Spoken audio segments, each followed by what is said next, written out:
Vayikra el Moshe, V'yidaber Hashem Elov me'ol moed lemor. He called to Moshe, and he spoke to him from the Ol Moed Lemor. I mean, the Pasuk could have said, V'yidaber Hashem el Moshe me'ol moed lemor. What does it have to start by? He called to Moshe, and then he spoke.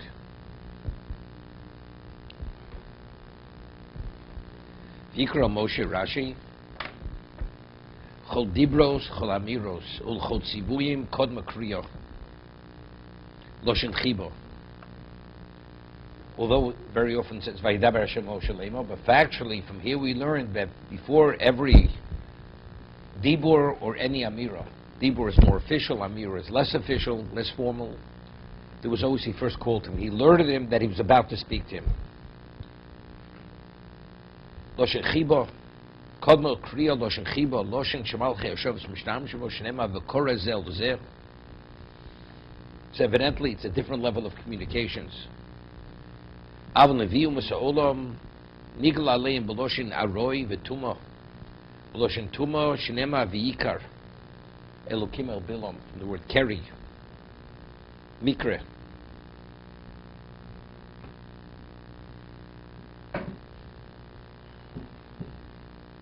Okay. It's Chazal. He's quoting Torah's Kohanim. From here we learn to everywhere else that every dibur and every amiro was predicated on a Vayikra.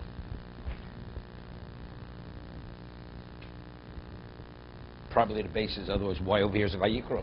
Could have evidently to establish. So there's another question. So why does HaKadosh Baruch Hu choose Torah's Kahanim, Vayikra, to reveal this? Could have said it, they were previously, Vayidaber Hashem Moshe, right? What if Vayidaber, right? Could have said Vayikra, Vayidaber.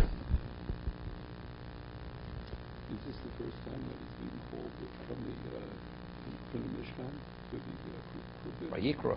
Is this the first time Kruvim. it's happening that the sound comes through the Kruvim?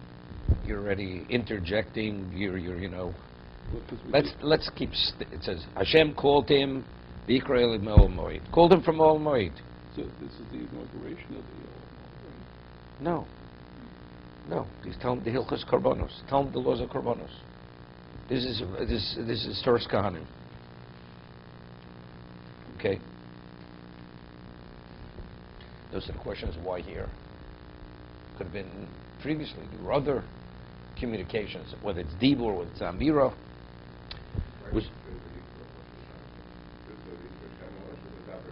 Okay. You want to ask 6 questions? Let's focus on one question. Okay. So I was thinking, the concept of korban was saying that l'choltzu kodma kriya loshen chibo. Vayikra is a loshen of chibo. It's a loshen of love. Therefore, in terms of any halacha, the concept of korban, what was Avraham Avinu's concern when he said v'moed ha'kirushenu? He says, how do we know? How do my children will survive it? So HaKadosh Baruch Hu says there's a concept of korbanos. Korbanos of midas harachmi. They'll be able to. And what's going to be? The base of it will be chorev, kolom et parshas chatos ki likrav chatos. So the ultimate level of chibo is expressed through korbanos that HaKadosh Baruch Hu gave us. You failed, you deserve to be destroyed, or you're disconnected, or you kept at a distance. So because korban is chibo, therefore where does the Torah choose to establish the loshen chibo that before he speaks he calls? Therefore it's in the parshas of korbanos. Okay. Maybe. Never thought of the question before. Okay?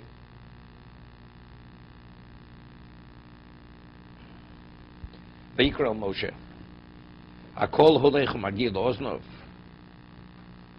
The sound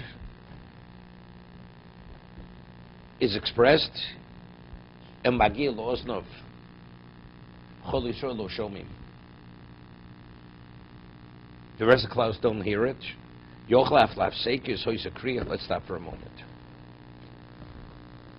It's interesting. Moshe Rabbeinu prophesied B'hokitz alo b'chalo, right? In a wake state, not in a sleep state. When every Navi would prophesize in the sleep state, to what? Where was the? Was it through his faculties, through his brain, or was it directly to the neshama? Let's say the neshama would be out, the soul would be outside of the body, and HaKadosh Baruch Hu would communicate with the neshama. It's directly to the neshama. So when every Navi, when he prophesizes, the communication is directly to the neshama. The brain is not even the processing center. It goes from the neshama to the brain. It doesn't go from the brain to the neshama. Okay? No. A very small part of the neshama goes up. It has nothing to do with prophecy. So now, when we say Moshe Rabbeinu, he was misnabe b'hokitz lo b'chalom. You could say HaKadosh Baruch Hu directly connected to his neshama in the wake state.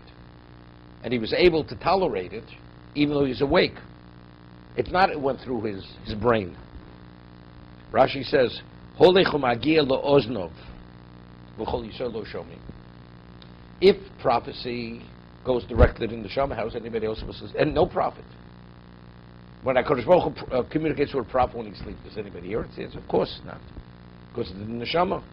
So why would you consider hearing the prophecy that's communicated to Moshe Rabbeinu?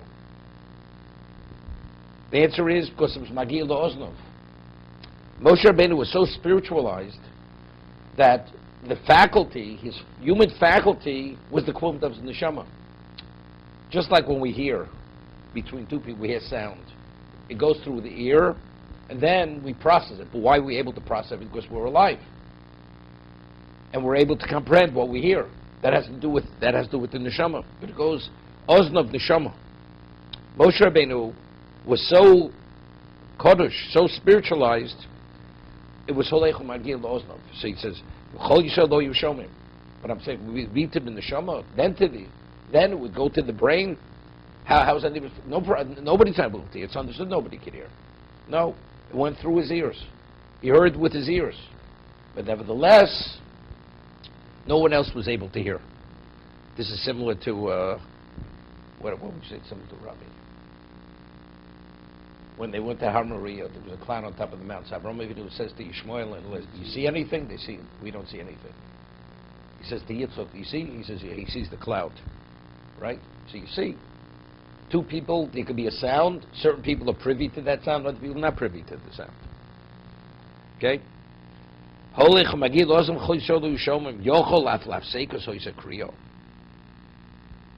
Maybe even for the pauses, maybe there was a kriyo. It's not even informed now we're going to stop. What was the value of the pauses? To give him a chance to reflect from one portion to another, I mean, the whole communication was a miracle. Kodesh Baruch Hu taught him Kol HaTorah Kula in 40 days. And according to Chazal, the Medrash, every day he taught him Kol HaTorah Kula, the Torah in its entirety, he forgot it. So if you're learning it at such a level, at such a pace, you need pauses. Right? I mean, to what degree was he able to pause? I mean, the information, there was a flow of information, of connection here, was like unceasing. Right? So how do we understand it? How could you pause?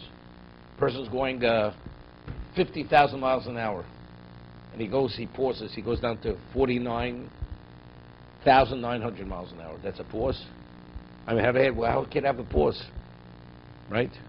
He's teaching him the whole Torah its entirety in 24 hours. And every day he repeats it, he reviews it.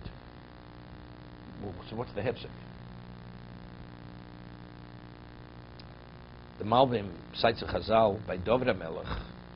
That David HaMelech, when HaKadosh Baruch Hu communicated with him, what he was able to fathom in one communication, it took another person 100 years to fathom. Instead, the whole concept of time has no relevance to Nevuah. In one moment, HaKadosh Baruch Hu, what he communicates, could take thousands of years to understand. So therefore, there was a pause. He had to reflect on it. Nevertheless, because since you're a human being, for whatever reason is, I mean, that's the Kal V'chomer. I mean, what do you need for Kodesh Baruch Hu wanted him to comprehend it without reflecting? He would have understood it. So good, but we learn from this a Kal V'chomer, that whatever you learn, you have to reflect upon. It's not just you keep taking it in, you have to pause and you have to reflect. That's the transmission of Torah from a Rebbe to a Talmud.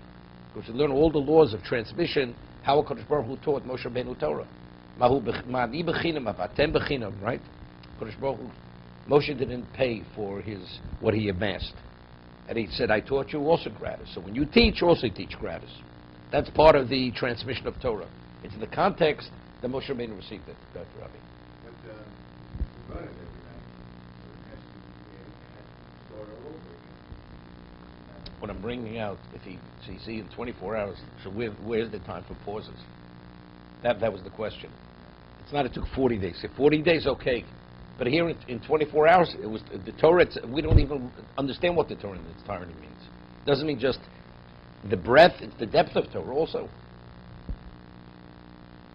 But what was Hashem could have taught Moshe the Torah in 24 hours and made sure you retained it? Is it No. the people that you have to fall and forget and relearn and forget? And of course, there's a message. There's a message. Yeah, definitely. That it's not dependent on your intellect, because Torah is spiritual information, and the faculties of the human being, without Hashem's what we call siyata d'shma, it's impossible to retain that information. That was the forgetting. So we learn, forget, and we're talking about Moshe already was on of Mikol Odom. It's not that he wasn't the faculty, he wasn't the vessel to retain the Torah, right? Kol mi shedata shvel Torah miskaymes. Go, right? The person who's humble spirit, low spirit, he has the capacity to retain it. Let's see the morale.